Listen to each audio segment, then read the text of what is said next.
আসসালামু আলাইকুম। মাননীয় স্পিকার, আপনাকে ধন্যবাদ।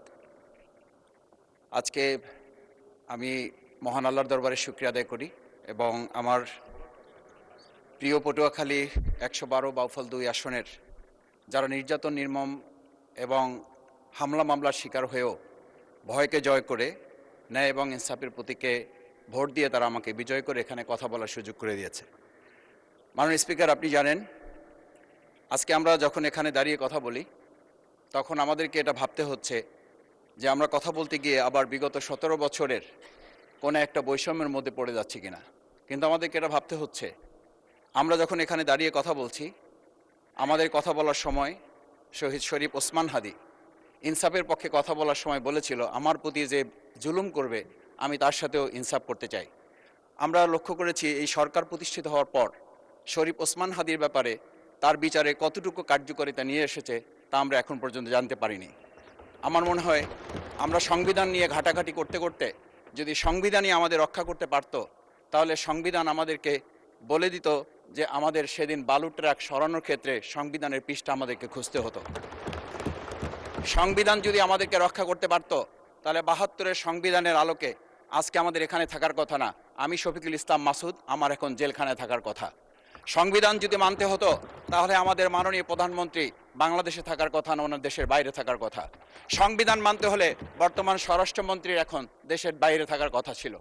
সংবিধান মানতে হলে যে বাচ্চাদেরকে আজকে এখানে শিক্ষা দেওয়া হচ্ছে, দীক্ষা দেওয়া হচ্ছে, কিংবা তাদেরকে কোনো কোনো ক্ষেত্রে জাসদের সাথে তুলনা করা হচ্ছে, সেই বাচ্চাদের নিয়েই আমরা এই সরকার দলের লোকদেরকে, সরকার দলের সম্মানিত নেতৃবৃন্দকে আমরা চোখের পানিও ফেলতে দেখেছি।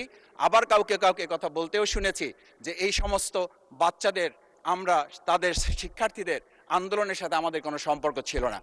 আমরা খুব লজ্জিত হই মাননীয় স্পিকার, আমাদের এই বর্তমান সময়ে আমরা যদি এটা খেয়াল করি যে আমাদের বাংলাদেশের এই বর্তমান প্রেক্ষাপটটা নতুন করে এখন যে গণভোটের যে আজকে ন্যায্যতা অন্যায্যতা, সাংবিধানিক পৃষ্ঠা, লাইন, অক্ষর, দাড়িকমা আমাদেরকে শেখানোর চেষ্টা করা হচ্ছে, যদি সেটা হতো তাহলে বাংলাদেশ জাতীয়তাবাদী দলের সম্মানিত মহাসচিব তিনি কয়েক হাজার পুলিশের বেষ্টনীর মাঝখানে একা একটা মোবাইল নিয়ে তাকে আমরা দাঁড়িয়ে থাকতে দেখেছি, তখন সংবিধান আমাদেরকে রক্ষা করতে পারে নাই।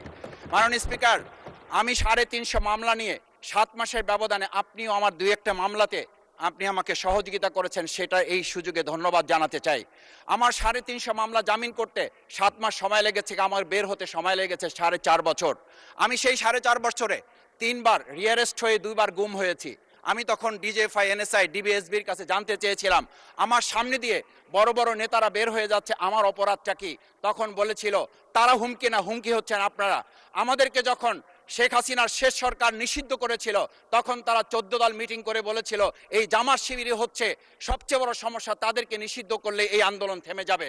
আজ একটা কথা পরিষ্কার বলতে চাই, এই গণবিপ্লব নিয়ে আমাদের মাথা ব্যথার মূল কারণ হচ্ছে এখানেই। শেখ হাসিনা আমাদেরকে যথার্থ টার্গেটটা করেছিল, সেই টার্গেটের মূল লক্ষ্য ছিলাম আমরা। আমাদেরকে বলা হয়েছিল একটা গুলি করলে একটা সরে, বাকিগুলো লড়ে না, সেই লড়ে না লোকগুলো ছিলাম আমরা মাননীয় স্পিকার, যার কারণে আমাদেরকে তারা ভয় পায়।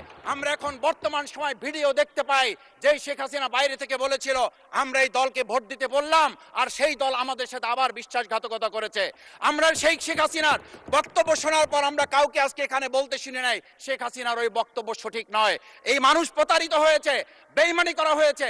আবার যদি গণভোট, জুলাই সনদ নিয়ে এই জাতির সাথে প্রতারণা করা হয়, তাহলে মূল্য দিতে হবে শুধু নয়, আবার আমাদেরকে ১৭ বছরের সেই জেল জুলুম, নিপীড়ন, গুম খুনের জায়গায় আমাদেরকে ফিরে যেতে হবে। আমি মনে করি পরিষ্কার বক্তব্য, গণভোটের প্রতি সমর্থন না জানিয়ে জুলাই সনদকে যদি আজকে ইগনোর করা হয়, তাহলে আমাদেরকে কিন্তু আবার সেই গুম খুনের আয়নাঘরের দিকে আমাদেরকে ধাবিত করা হবে। আমি মনে করি গণভোটের বিরোধিতা করার অর্থ হচ্ছে আমরা আয়নাঘরকে সমর্থন করতে চাই। গণভোটের বিরোধিতা করা মানে হচ্ছে ৭০% মানুষকে আমরা অন্যায্যভাবে তাদেরকে আবার ধিক্কার জানাতে চাই। আমি এখানে স্পষ্ট বলতে চাই, আপনারা যেমন ৫১% সমর্থন নিয়েছেন, ৭০% প্রায় জনগণ কিন্তু গণভোটের পক্ষে তারা রায় দিয়েছে। আপনাদের চেয়ে সেই ৫১%-এর তুলনায় সেই ৭০% প্রায় গণভোটকে যদি আপনারা ইগনোর করেন, তাহলে আমি বলবো আমার বাউফল, আমার পটুয়াখালী শুধু নয়, গোটা বাংলাদেশ আবার জেগে উঠে গণভোটকে তারা কার্যকর করতে।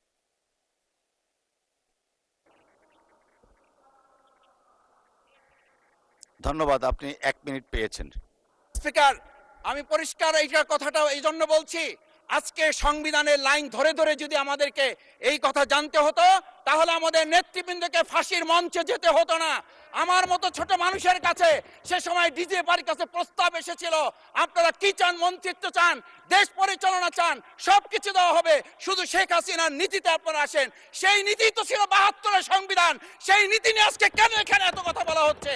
আমরা পরিষ্কার জানি, আমরা যদি সেই 72-এর সংবিধানকে ভালোবাসি তাহলে এখানকার নেতৃবৃন্দ এবং মরহুমা বেগম খালেদা জিয়া নিজে বলেছিল আমরা সুযোগ পেলে এই সংবিধানকে আমরা ছুঁড়ে ফেলে দেব। সেই সংবিধানের প্রতি আজকে বর্তমান সরকারি দলের কেন এত প্রেম জাগ্রত হয়েছে এটা বাংলাদেশের মানুষের জানার অধিকার আছে। আমি আমার প্রিয় বাউফলের মানুষের প্রতি ভালোবাসা শ্রদ্ধা জানাই, যেই বাউফলবাসী আমার দাবি আদায়ের জন্য, আমার এলাকার মানুষের অধিকার আদায়ের জন্য এখানে দিয়েছে, আমি সেই অধিকার